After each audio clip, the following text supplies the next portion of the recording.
My name is Sally Walker, and at 32, I never expected to find myself in this position. As head of product development at Novacare Pharmaceuticals, I was used to challenges, but nothing prepared me for returning from my lunch break to find compliance officers ransacking my desk. Through the glass wall, I spotted Diana, our CEO Richard's daughter, watching with a smug smile. My stomach dropped, but I kept my composure. I knew I was innocent. If you are watching this from your workplace right now, hit subscribe and comment below about your worst experience with a jealous coworker. Trust me, you will want to see how this ends. Working at Novacare Pharmaceuticals had been my dream job for the past 5 years. Our company specialized in researching and developing treatments for autoimmune diseases, an area I had dedicated my career to after watching my college roommate struggle with lupus. Our modern office building stood tall in downtown Boston, its glass and steel structure reflecting our commitment to innovation and transparency. At least that was what the company brochure said. The reality inside those walls was both inspiring and intensely competitive. Researchers and developers worked side by side, pushing boundaries and sometimes pushing each other. I had worked my way up from a junior researcher to head of product development through sheer determination and countless 60-hour weeks. My current project, a breakthrough lupus treatment, represented not just years of my research, but also millions of dollars in potential revenue for Novacare.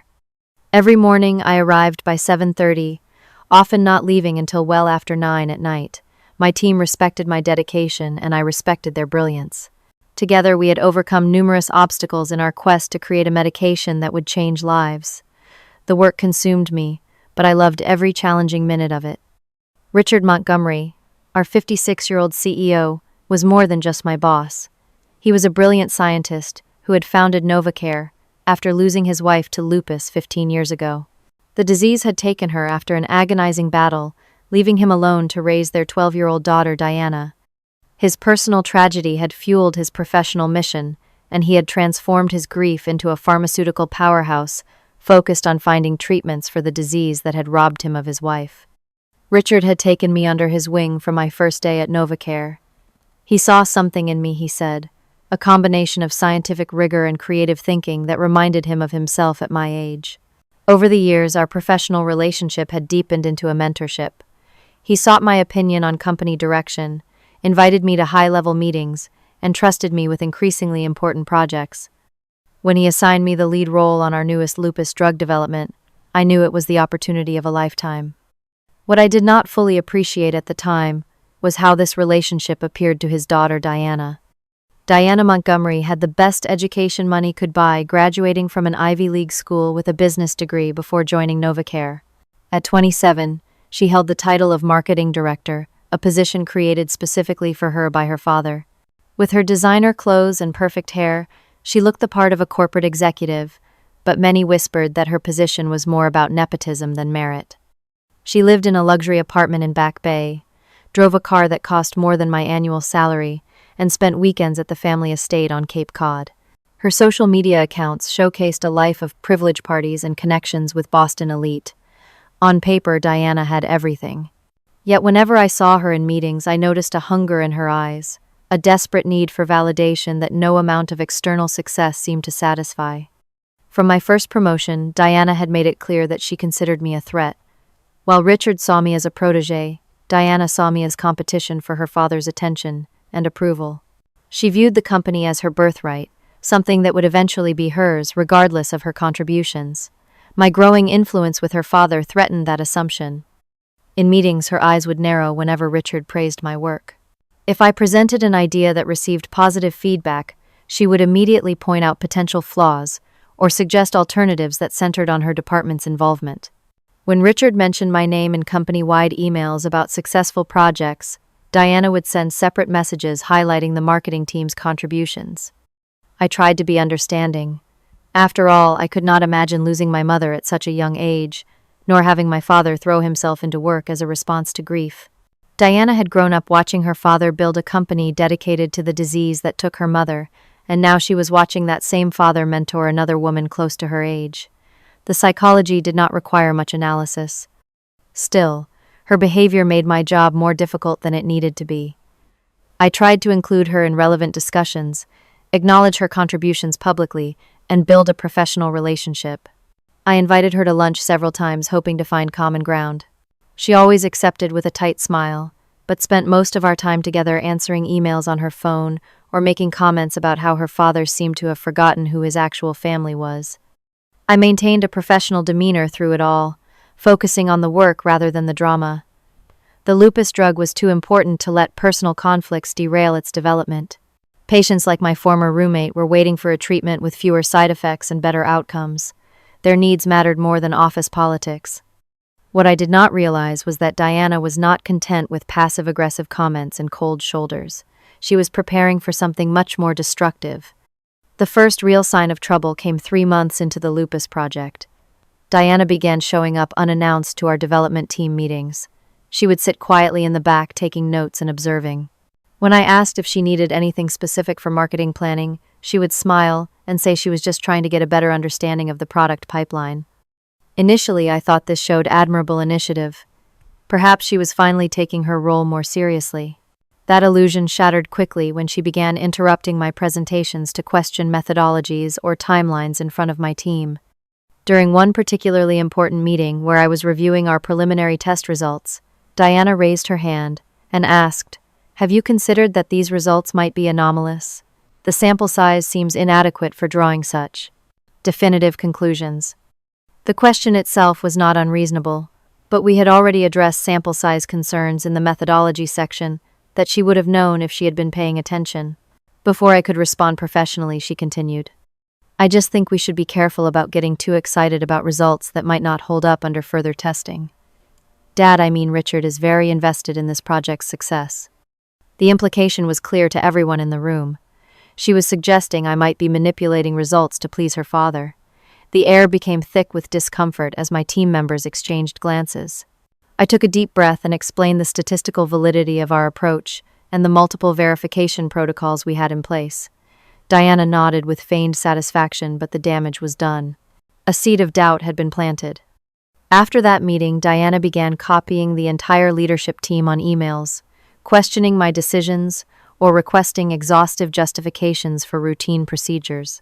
These messages always came with a veneer of corporate diligence, but their timing and tone revealed their true purpose. She was creating a paper trail of doubt. I tried to address the situation directly. I asked Diana to meet me for coffee in the building cafe, away from the labs and offices where we might be overheard. "I feel like there might be some tension between us," I said carefully after we had settled at a corner table. "I want us to work well together, so I was hoping we could talk about it." Diana stirred her latte slowly, her expression unreadable. "I do not know what you mean. I am just doing my job." "Your job is marketing director, but lately you seem very focused on the scientific aspects of the lupus project," I said. "If you have specific concerns about our work, I would be happy to address them directly rather than through company-wide emails." She set down her spoon with precision. "My father built this company after my mother died of lupus. Everything NovaCare does is personal to me. Just because he has given you unusual levels of authority does not mean I should not keep an eye on a project that matters to my family." The words "unusual levels of authority" hung in the air between us. I chose my next words carefully. "Diana, I understand this is personal for you and your father. That is why I am so committed to making this drug work. We have the same goal. I am not trying to take anything away from you or your family legacy." For a moment, something vulnerable flickered across her face, but it quickly hardened again. "You have no idea what my family legacy is or what I have lost. Just do your job, Sally, and I will do mine." She stood up, leaving her barely touched coffee on the table. "Oh, and one more thing. Be careful about getting too close to my father. People are starting to talk." With that parting shot, she walked away, leaving me stunned. The implication was both clear and disturbing. Diana was spreading rumors about my relationship with Richard. Over the next few weeks, I noticed subtle changes in how some colleagues interacted with me. Conversations in the break room would pause when I entered. Emails that previously received prompt responses now sat in inboxes longer. In meetings, certain senior staff members seemed to scrutinize my reports more intensely than before. Marcus from IT, who had always been friendly, pulled me aside after a particularly tense budget meeting. "Just wanted to give you a heads up," he said quietly. "Diana has been telling people that the only reason you got the lupus project is because you and Richard have a special relationship. Most of us know it is nonsense, but some folks are wondering. I felt sick to my stomach. That is completely untrue. My relationship with Richard is strictly professional. Marcus nodded. I know that. But Diana is convincing when she wants to be. And she is the boss's daughter. Thank you for telling me, I said, trying to keep my voice steady, despite my growing anger. One more thing, Marcus added as he turned to leave. She has also been asking questions about your credentials, suggesting maybe your previous research experience was exaggerated. Like I said, most of us are not buying it, but just watch your back. The rumors spread beyond internal gossip. During a conference call with one of our research partners, a scientist from their team made a comment about ensuring all our data is independently verified, with a strange emphasis that had never been present in previous partners. Collaborations. After the call, my assistant Jennifer showed me an email from Diana to the partner company expressing concerns about methodology consistency in our department. Despite these challenges, Richard continued to show confidence in me and my team. He increased our budget when we presented evidence that an additional testing phase could significantly improve efficacy. He invited me to join the scientific advisory board traditionally reserved for senior executives. He mentioned my leadership of the lupus project during the quarterly investor call, citing it as a key development that could position Novacare ahead of competitors. Each of these votes of confidence from Richard seemed to intensify Diana's campaign against me. She began skipping meetings she had previously insisted on attending. Marketing materials for upcoming company events mysteriously omitted mention of the lupus project. Press releases about company achievements were rewritten to minimize the importance of our department's work. My team remained loyal, aware of the politics at play, but committed to the science that drove our work. They became protective, warning me when Diana was nearby, or alerting me to new rumors circulating. Their support was invaluable, but the constant vigilance took its toll on all of us. I documented everything meticulously, saving emails, recording meeting notes, and keeping a detailed journal of incidents. I was not sure what I would do with this information, but instinct told me I might need evidence at some point. Looking back, that instinct would prove to be my salvation. The situation escalated dramatically on a Tuesday morning when Diana and I found ourselves alone in the elevator. I had been avoiding one-on-one encounters since our coffee meeting, but this time there was no escape. I nodded politely and pressed the button for my floor. Diana waited until the doors closed before speaking. You know, Sally, I have been thinking about your position here at Novacare. I kept my eyes on the floor numbers lighting up. Oh, it must be nice having my father's complete trust and support, she continued, her voice deceptively light.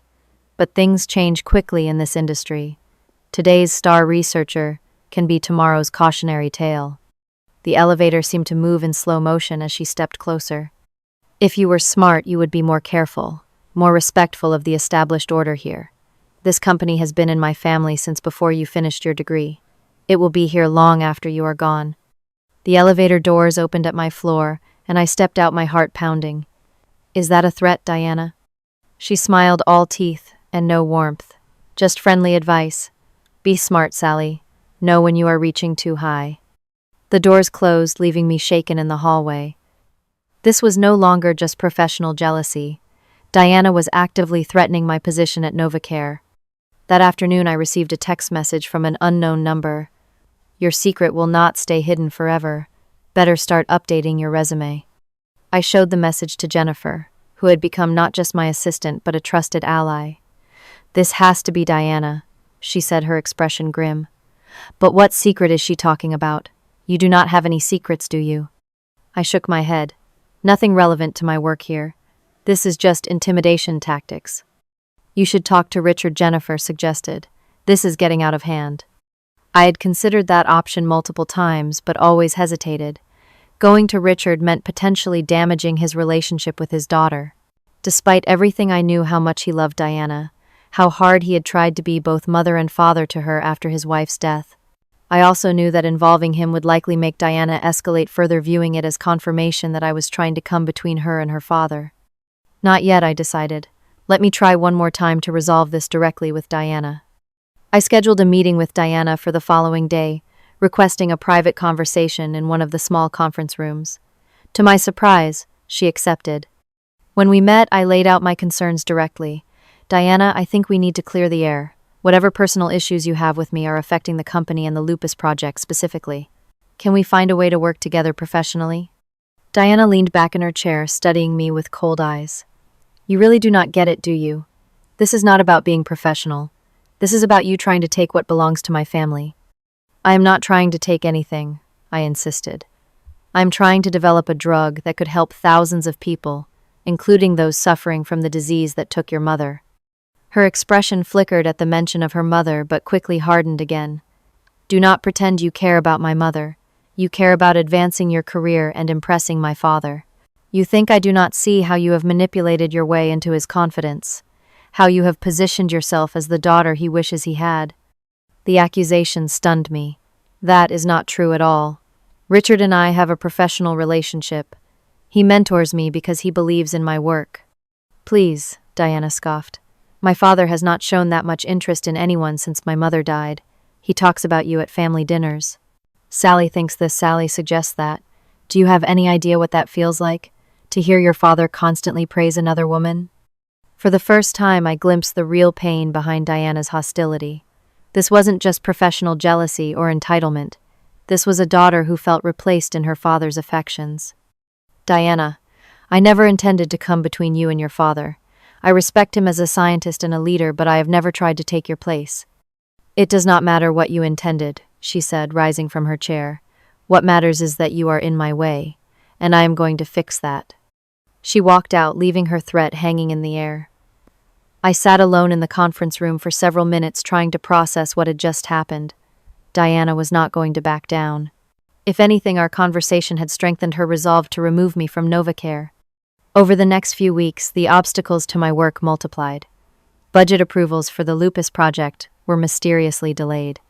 Lab time that had been reserved months in advance was suddenly rescheduled. Key partners received conflicting information about our timelines and expectations. I worked overtime to compensate, coming in earlier and staying later. My team followed suit, their dedication unwavering despite the increasing challenges. We adapted, found workarounds, and kept the project moving forward through sheer determination. Diana's sabotage became more direct. After a particularly productive lab session, we discovered that someone had accessed our secure server and modified several data files. Fortunately, we maintained backups and were able to restore the correct information, but the incident was deeply disturbing. Marcus confirmed my suspicions when he called me into his office the following day. I checked the access logs, he said quietly. Diana used her father's emergency credentials to get into your files last night. Can you prove it was her, and not Richard? I asked. Marcus nodded. The system logs IP addresses. The access came from Diana's laptop, not Richard's, and Richard was at a conference in Chicago yesterday. What should we do with this information? I wondered aloud. Document it, Marcus advised. Build your case, but be careful. Diana has friends in the legal department and HR. The rumors about me grew more serious and specific. Diana now suggested to anyone who would listen that I was hiding negative results from our lupus drug trials. She implied I had conflicts of interest with one of our supplier companies. She even hinted that research funds were being misappropriated under my supervision. These accusations were not just attacks on my reputation, but potentially criminal allegations. If any of them gained traction, I could face not just termination, but legal consequences. I consulted discreetly with a personal attorney who advised me to continue documenting everything while avoiding any actions that could be construed as retaliatory.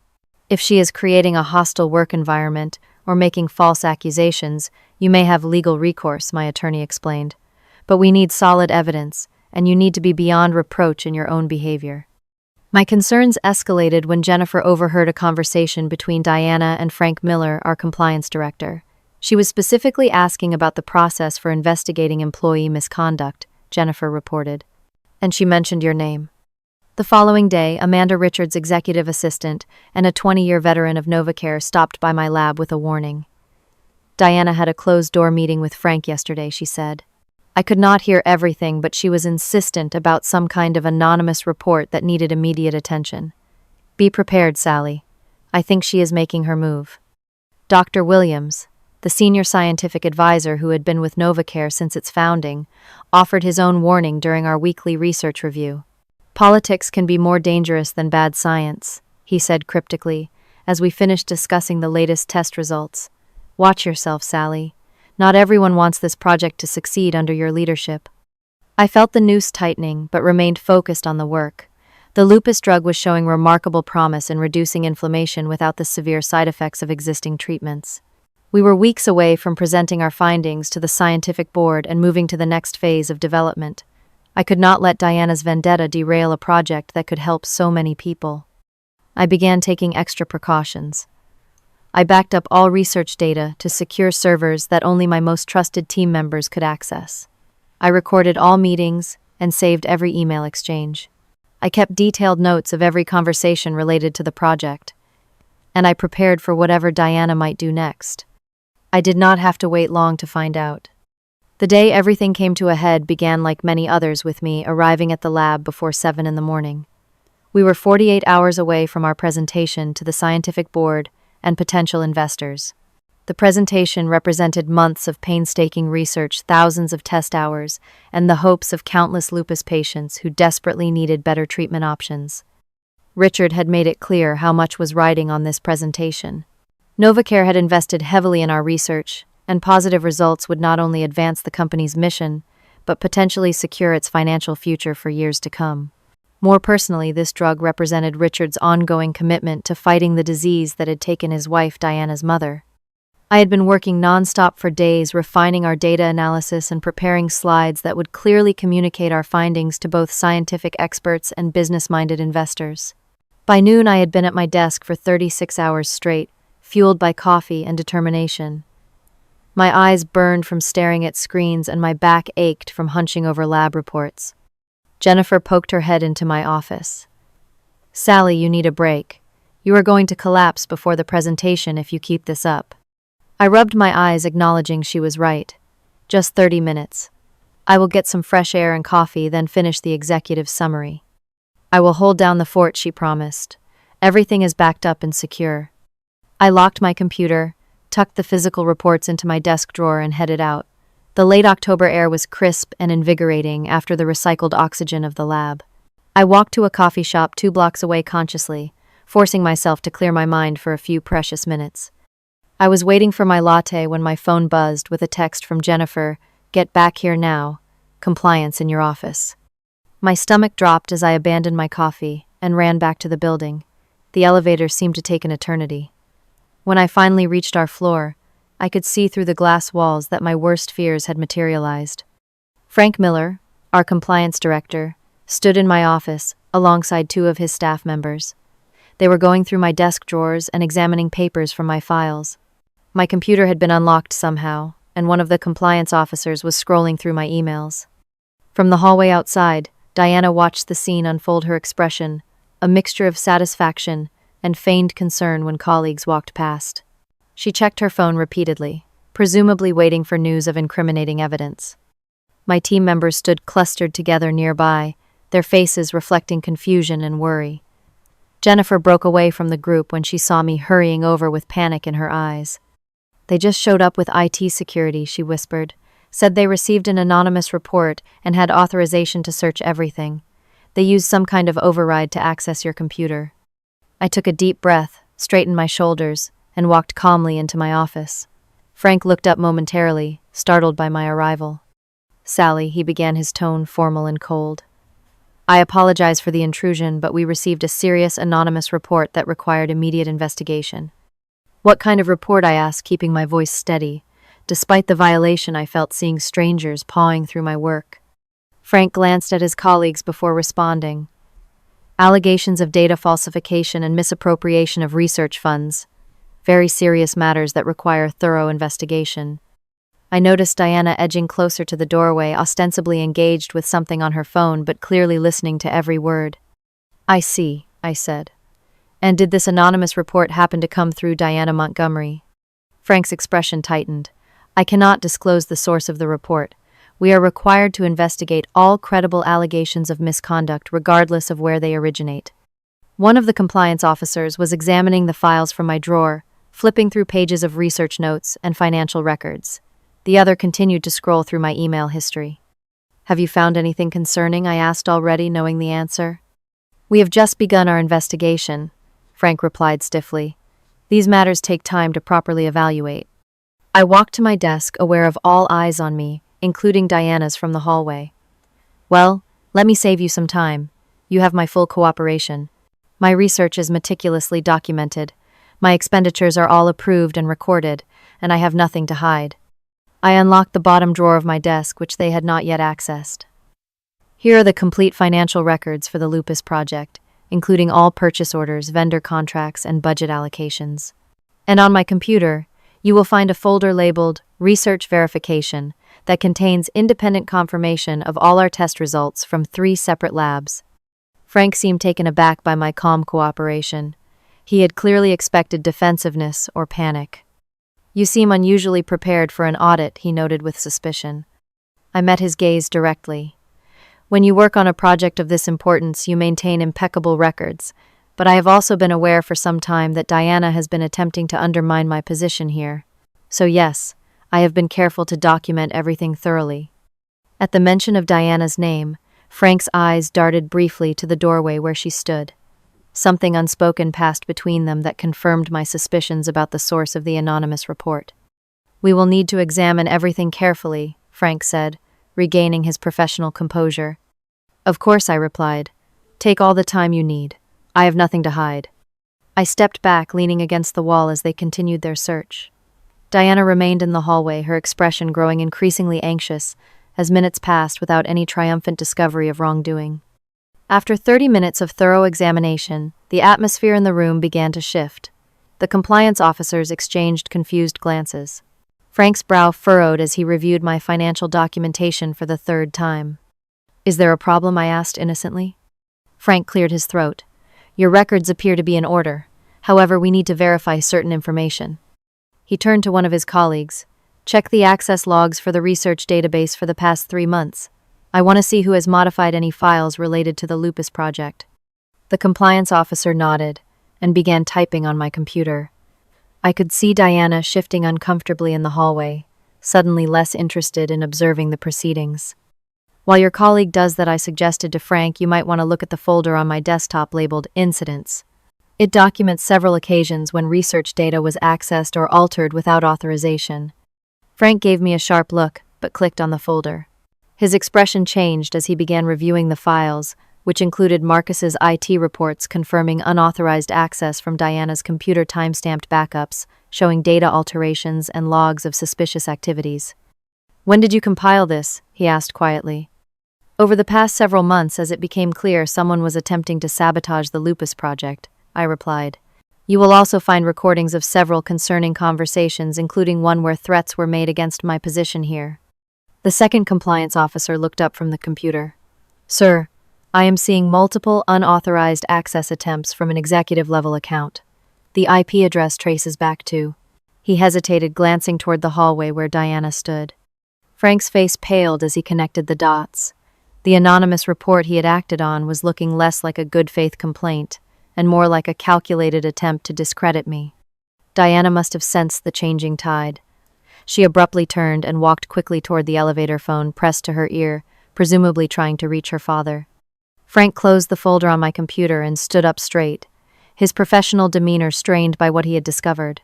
Miss Walker, I believe we need to continue this investigation in a different direction. I apologize for the disruption to your work. I understand you are doing your job, I said evenly, but I would appreciate it if you would take these attempts to sabotage my work and reputation seriously. Frank nodded grimly.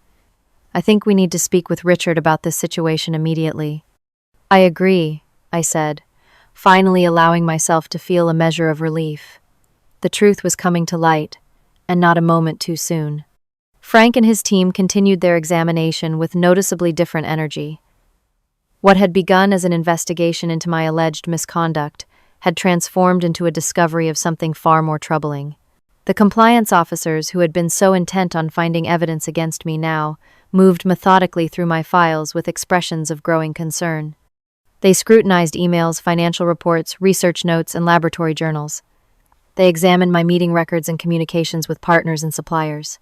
Each document they reviewed seemed to add another piece to a puzzle they had not expected to assemble. Frank spent nearly an hour reviewing the incidents folder I had compiled. It contained screenshots, access logs, and documentation of numerous attempts to undermine the Lupus project. Most damning were the IT reports from Marcus showing unauthorized access to research files from Diana's computer using her father's emergency credentials. "This is unusual," Frank murmured almost to himself. "These access attempts occurred late at night when both you and Richard were verifiably elsewhere. I believe they coincide with data alterations we discovered and had to restore from backups," I explained. "Fortunately, we maintain redundant systems for all critical research." One of the compliance officers, a woman named Rachel, who had previously seemed convinced of my guilt, now looked troubled as she examined a series of emails. "Sir, you should see these," she said to Frank. "They appear to show Miss Montgomery asking Dr. Reynolds to alter certain test results before submitting them to Miss Walker's team." Frank reviewed the emails, his expression growing darker, and Dr. Reynolds' response. "He refused and expressed concern about the request," Rachel replied. Miss Walker was not copied on these emails, but Dr. Reynolds apparently forwarded them to her afterward with a warning. Another piece of evidence emerged when the second compliance officer, James, discovered audio files in my secured folder. "There are recorded conversations here," he reported, labeled by date and participant. "Those are recordings of meetings and conversations relevant to the project," I explained. "Massachusetts is a one-party consent state for recordings, and company policy allows documentation of all work-related discussions." Frank played one of the recordings, and Diana's voice filled the room. "I need you to report concerns about Sally's methodology at the next review meeting. Just say you are not comfortable with the testing protocols. You do not need to be specific." A male voice, which I recognized as belonging to a junior researcher who had recently transferred to another department, responded hesitantly, "But I do not have any concerns. The protocols are solid, and the results are promising." "That is not the point," Diana snapped. "Just raise the issue. Plant the seed of doubt. I will take care of the rest." "I could lose my job if Sally finds out I undermined her without cause," the researcher protested. "You could lose your job if you do not do what I ask," Diana countered. "Who do you think has more influence here, me or Sally?" Frank stopped the recording, his face ashen. He played two more with similar content, each revealing Diana's systematic attempts to undermine my work and reputation. As the evidence mounted, I noticed Diana pacing in the hallway, frequently checking her phone. She had not left the floor, but remained at a distance, watching the unfolding scene with growing agitation. When she saw Frank listening to the recordings, her composed facade cracked. She attempted to call someone repeatedly, her movements becoming increasingly frantic when she apparently could not reach them. The most shocking discovery came when James uncovered evidence that Diana had been the one to submit the anonymous compliance report that triggered today's investigation. "There is an email here from Miss Montgomery to a private account with the text of the anonymous report attached," he reported. "It was sent yesterday at 10:27 p.m., and the anonymous report came in through the system at 10:30 p.m. Frank rubbed his temples. The professional investigator now faced with evidence of a false report potentially submitted by the CEO's daughter. "We need to document all of this properly," he said. "And we need to inform Richard immediately." As if on cue, my phone rang. It was Amanda, Richard's assistant. "Sally, Richard just landed from Chicago and is on his way to the office."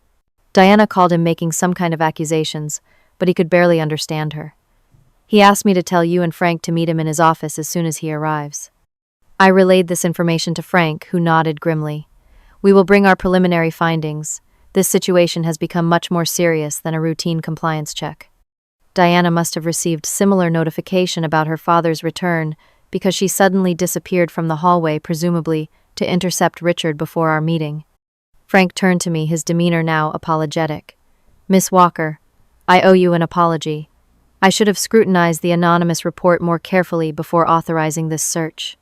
"You were doing your job," I acknowledged, "but I would appreciate a full investigation into what appears to be a coordinated attempt to discredit me and sabotage the Lupus project." "You will have it," he promised. "Based on what we have found, there are serious ethical violations and potentially illegal actions involved." We gathered the key evidence, made copies of critical documents, and prepared to meet with Richard. As we walked toward the executive floor, I noticed Diana rushing toward the elevator, presumably having just learned of her father's arrival. Her face was flushed, and she did not acknowledge us as she passed. The compliance team and I arrived at Richard's office, just as he was hanging up his coat. He looked tired from his travels, but immediately focused when he saw our group. "What is going on?" he demanded. Diana called me making accusations about Sally falsifying research data, and now I find a compliance team has been searching her office. Someone explain this to me now. Frank stepped forward, his usual confidence subdued. Sir, we received an anonymous report alleging misconduct by Miss Walker and initiated an investigation as per protocol. However, our findings have taken an unexpected turn. What does that mean? Richard asked sharply. It means I interjected that the investigation has uncovered evidence that Diana has been systematically attempting to sabotage the Lupus Project and undermine my position at Novacare. Richard's expression shifted from confusion to disbelief. That is a serious accusation, Sally. Yes, it is, I agreed, and we have substantial evidence to support it. As Frank began to outline what they had discovered, Diana burst into the office, her carefully maintained composure completely abandoned. Dad, do not listen to them.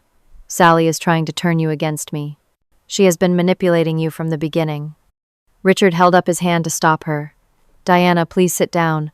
I need to understand what is happening here. What is happening is that your precious protégé has been falsifying research to impress you, and now she is trying to blame me when she got caught, Diana spat, refusing to sit. Frank cleared his throat. Miss Montgomery, we have evidence that you submitted the anonymous report yourself after months of attempts to interfere with Miss Walker's work. We have documented instances of unauthorized access to secure files using your father's credentials, attempts to pressure team members to falsely report concerns, and deliberate disruption of the Lupus Project. Diana's face went pale, then flushed with anger. That is ridiculous. You cannot prove any of that.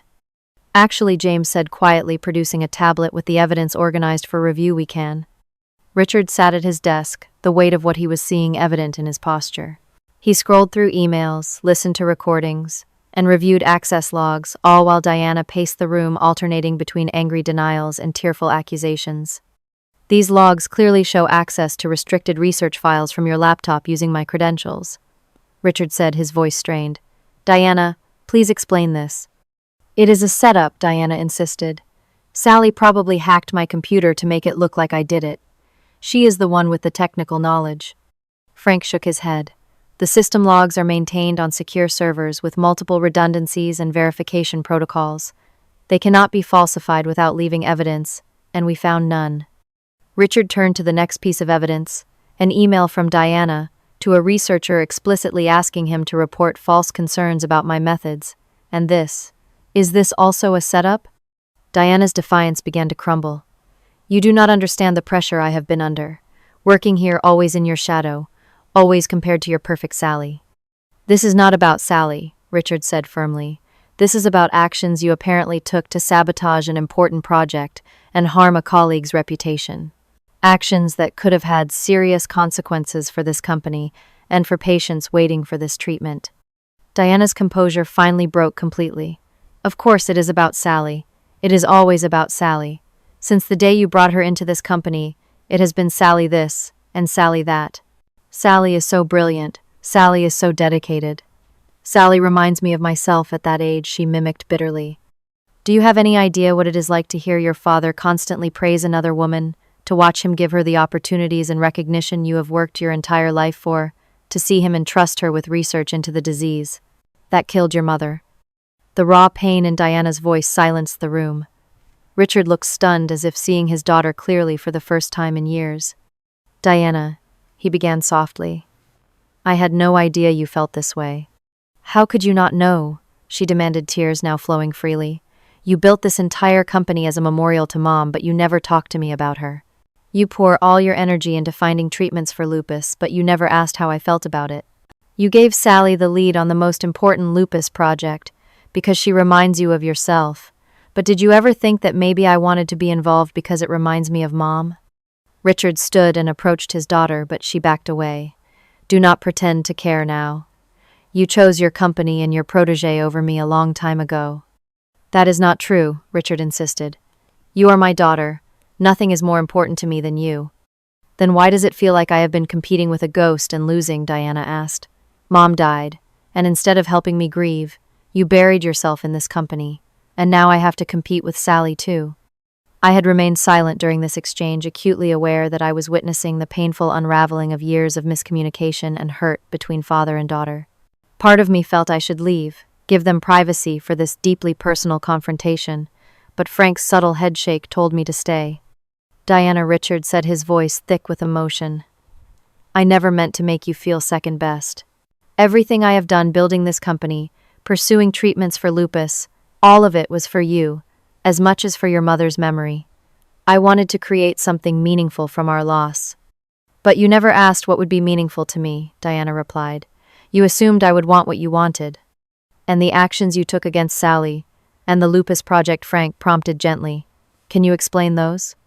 Diana wiped at her tears, visibly struggling to articulate her motivations. I just wanted Dad to see me, to notice me. When he gave Sally the lupus project, it felt like the final betrayal, like he was giving away the last piece of Mom to someone else. She turned to me, her expression, a complex mixture of resentment and shame.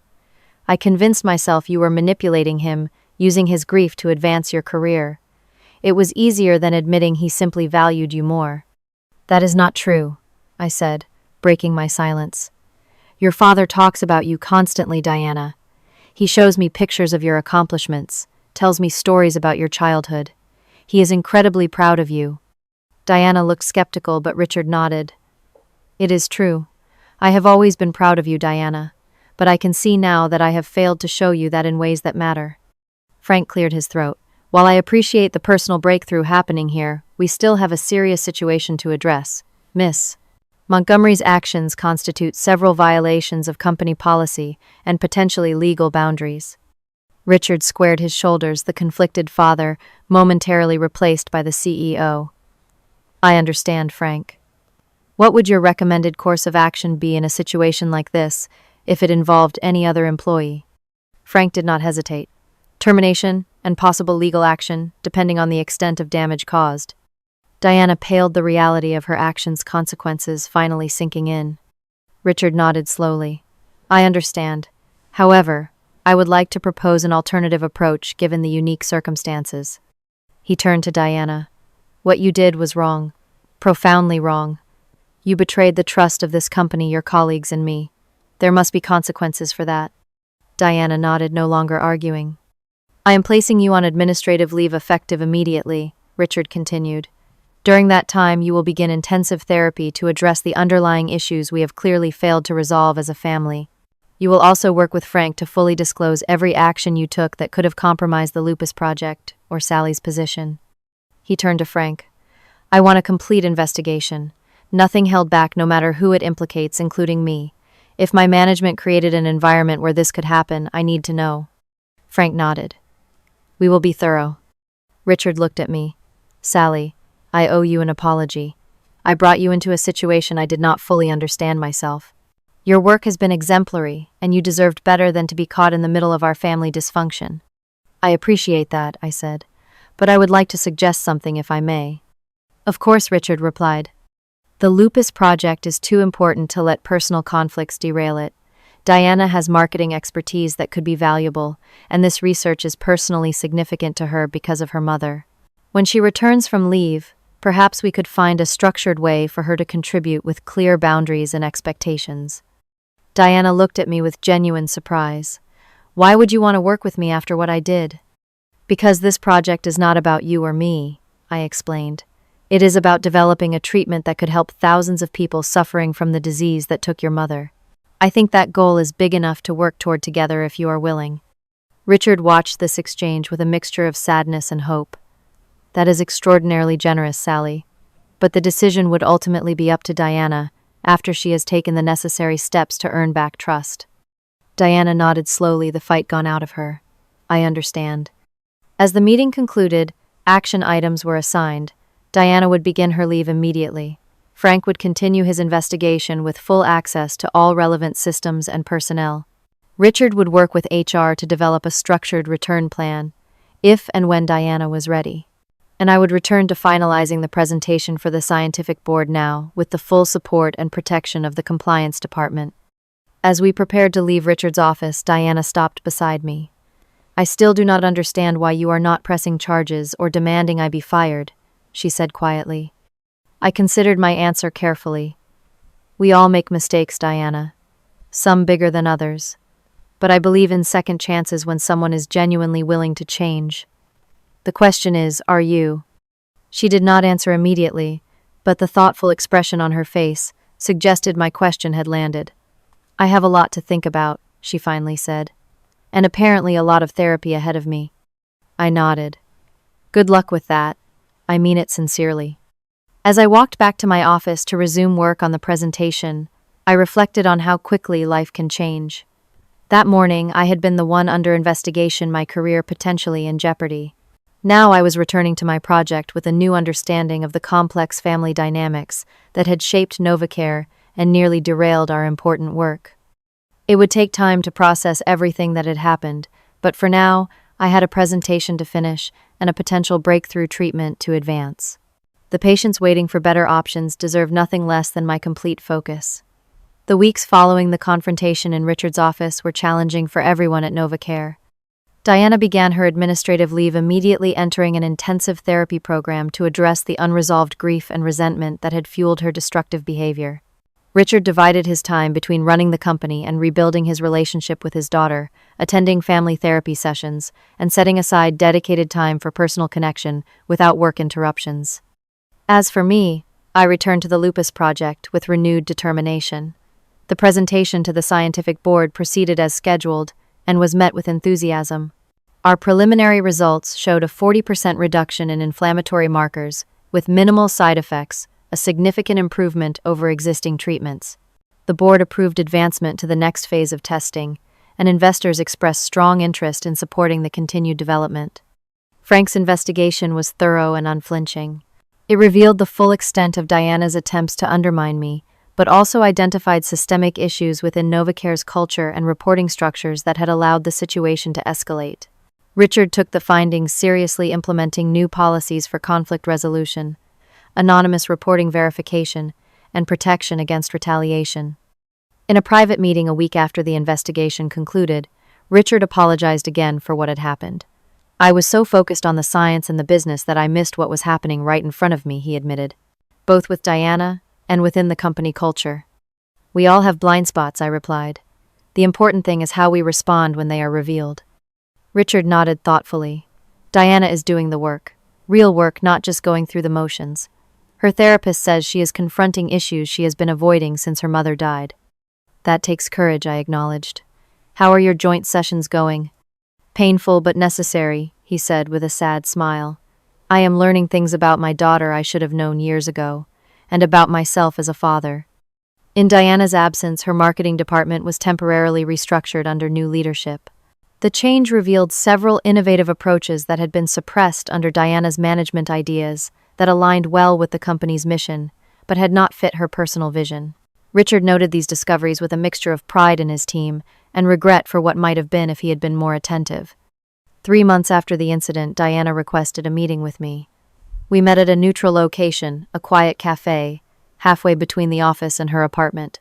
She looked different, more grounded, somehow less perfectly polished but more authentically present. Thank you for agreeing to meet, she began. I know you have every reason to refuse. I appreciate you asking, I replied. How are you doing? Diana considered the question seriously before answering. Better. Not fixed, not perfect, but better. Therapy has been... She paused, searching for the right word, illuminating and exhausting. I can imagine, I said.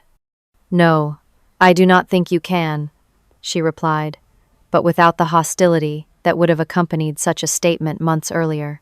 My therapist helped me see that I have been angry at my mother for dying, angry at my father for his response to her death, and angry at myself for not being enough to fill the void she left. You just happened to be a convenient target for all that anger. Her honesty was disarming. That sounds like valuable insight. It is also not an excuse, Diana continued. I did terrible things to you and to the lupus project. Things that could have hurt patients waiting for treatment. I need you to know that I understand the gravity of what I did, and I am truly sorry. The apology seemed genuine without qualifications or deflections. Thank you for saying that, I said. It means a lot. I have been doing a lot of thinking about the future, Diana said, stirring her tea. About what I want and what would be healthy for me. I am not sure returning to NovaCare is the right path, at least not right now. Oh, I was surprised. I thought you saw the company as your legacy. I did. But that was part of the problem. I saw it as something I was entitled to, not something I needed to earn. And I think I need to build something of my own, separate from my father's shadow. What are you considering? I asked. I have been offered a position with a patient advocacy organization focused on autoimmune diseases, she replied. They work directly with patients and families, providing support and education. My marketing background could be useful, and it would keep me connected to the cause without the complications of family dynamics. That sounds like a thoughtful choice, I said, genuinely impressed by her self-awareness. My father does not know yet, Diana admitted. I wanted to talk to you first to make sure you know this is not about avoiding consequences or running away. It is about finding a healthier path forward. I believe you, I said, and I meant it. When Diana eventually shared her decision with Richard, he was supportive, though understandably sad. The company announced her departure externally as a career change to pursue patient advocacy work, allowing her to leave with dignity while being truthful about her new direction. As for me, the lupus project continued to advance promisingly. 6 months after the confrontation, we entered clinical trials with our treatment. Richard appointed me Vice President of Research and Development, a promotion that came with increased responsibilities, but also greater resources to pursue treatments for other autoimmune conditions. The experience changed me in profound ways. I became more attentive to team dynamics, more conscious of how personal pain can manifest in professional settings. I implemented mentoring programs for women in science at NovaCare and worked with HR to create clearer advancement paths based on measurable achievements rather than relationships. Most importantly, I learned the value of maintaining integrity even when under attack. By focusing on the work rather than the drama, documenting everything meticulously, and refusing to respond to sabotage with sabotage, I had preserved not just my position but my self-respect. 1 year after the incident, our lupus drug received fast-track designation from the FDA, accelerating its path to patients. At the company celebration, Richard raised a toast to the team and to the future. From personal tragedy can come tremendous good, he said, his voice emotional. My wife's battle with lupus inspired this company, and while I made many mistakes along the way, I am proud that her legacy will be a treatment that helps others fight this terrible disease. Later that evening, he pulled me aside. Sally, I want you to know something. When I started this company, it was about finding meaning in loss. But somewhere along the way, I lost sight of the living and my focus on honoring the dead. Thank you for helping me find my way back to what truly matters. I smiled, thinking of how far we had all come. Sometimes the most important discoveries happen outside the lab. Diana and I maintain a respectful relationship now. She thrives in her role advocating for patients, using her marketing skills to raise awareness and funds for research. She and Richard have slowly rebuilt their relationship on healthier foundations, and occasionally she consults on NovaCare projects when her expertise is relevant. As for me, I continue to lead research initiatives at NovaCare, but with a deeper understanding of how human emotions and relationships impact even the most scientific endeavors.